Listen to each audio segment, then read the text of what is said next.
All right, last game on the slate here. We have two teams who we believe in our preseason rankings will win their conferences respectively. We have Penn. Well, at least in my mind, I had Penn Yeah. winning the Ivy. You had them finishing second. Right. And then in this case, Iona, who we both had winning the Metro.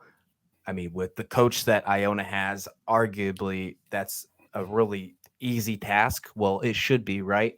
And we think Penn's going to be a pretty good team, even though you don't have them win the Ivy. You still think they're going to be a pretty decent team Oh, throughout yes. the season. Iona is one of those squads that I feel like you got to pay attention to all year because Rick Pitino takes care of, he does some good basketball things. And they're one of those teams that if you don't pay attention to them, they're going to sneak up into the tournament and they're going to cause some upset, Steve. Oh, absolutely. And they're bristling a bit, they're returning players because they got upset in the conference tournament, lost to Ryder.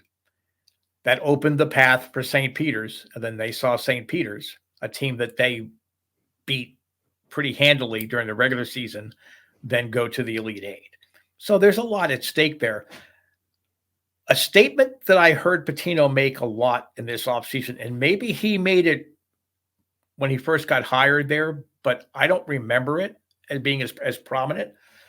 He keeps calling Iona Gonzaga East. That's the model that he wants to build for Iona.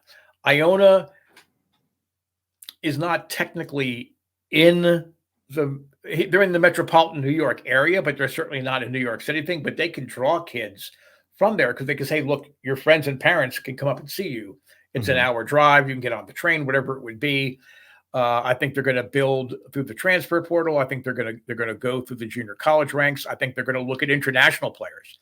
That's something that the Metro Atlantic, even the teams that don't compete every year, they generally have at least one international prospect that has a pretty high ceiling.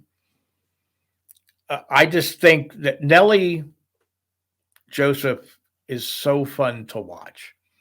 And he's super fun to watch when he's playing against teams that are in the Metro Atlantic or an Ivy League team, or some of the smaller mid-major type things. He's just a men among boys, and that's the kind of talent that Gonzaga had done through the years, bringing those kind of guys that you have one player that dominates, then it's two, then it's three, and so he's sort of the poster child for Pitino's strategy of turning Iona into the Gonzaga East. That's just fascinating to me. But it shows you Rick Pitino is still Rick Pitino. He's a great basketball coach.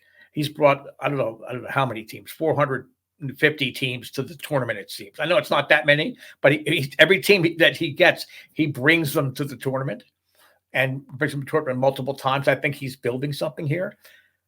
As we were talking about guard play for Penn, that's what you got.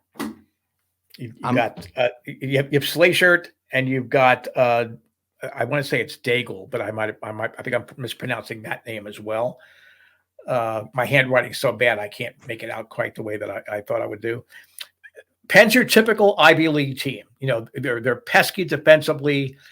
You feel beat up at the end when you're playing Ivy League team, not because they're physical or they're bigger than you. You just have to work every minute of every game. Even if they're down a bunch, Ivy League teams will fight you tooth and nail to the bottom.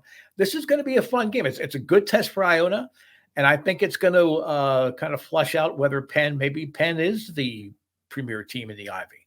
We'll get a look at that here tonight.